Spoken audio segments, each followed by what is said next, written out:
bien, vous venez de le voir, le volet masculin du Tour de l'Abitibi-Glencore est officiellement lancé.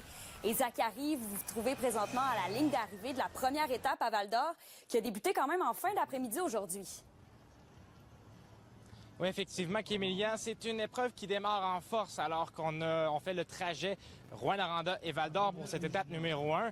C'est un parcours d'une distance de 121,7 km qui est présenté aujourd'hui. Les coureurs, comme on peut le voir à ma gauche, sont déjà en route pour Val-d'Or alors que le départ, comme tu l'as mentionné, était pour 16h45. Vous voyez à l'écran le tracé de l'étape aujourd'hui qui se présente pour les coureurs avec les différents points de sprint que les athlètes pourront remporter durant la course d'aujourd'hui. Et donc, lorsqu'ils arriveront à Val-d'Or, les coureurs devront effectuer 3 tours sur un circuit de 5,2 km autour de la ligne d'arrivée ici. La présidente du Tour, Mélanie Rocher, nous explique et nous en parle davantage sur cette course d'aujourd'hui. On écoute. Ça sera une course quand même assez intéressante. On a quand même 13 équipes. Malgré ces 13 équipes-là, on a 6 nations qui vont aussi nous... Aujourd'hui, ça va être la course quand même qui va nous captiver, là.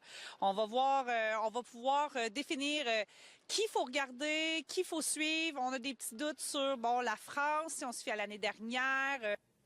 Et le Tour de l'Abitibi féminin, lui, s'est conclu hier avec le Challenge Sprint. Absolument. C'était une des étapes les plus divertissantes du Tour cette année et dans les années précédentes également, avec la vitesse notamment des coureurs et l'exécution plutôt des cyclistes à l'épreuve. Et hier soir, il y avait le Challenge Sprint, oui les femmes, mais également les hommes. Et ça s'est conclu à la sauce française alors que Alexis Bouteloup pour les hommes et Elena Hamann pour les femmes ont remporté l'épreuve. Et cette victoire a mis fin à la séquence de quelques années de l'édition canadienne et québécoise qui avait remporté le Challenge Sprint. Donc une victoire pour les Français depuis le retour de l'édition du Tour de l'Abitibi depuis 2022.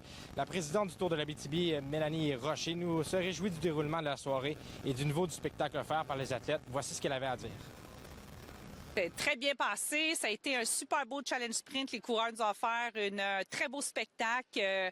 Puis vous savez, le challenge sprint était vraiment la clôture officielle du premier tour des femmes.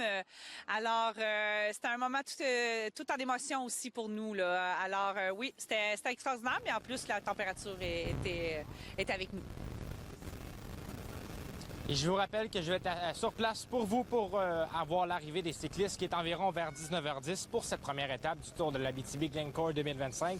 55e édition. J'aurai plus de détails pour vous demain. Encore une fois, merci Zachary. Je vous en prie.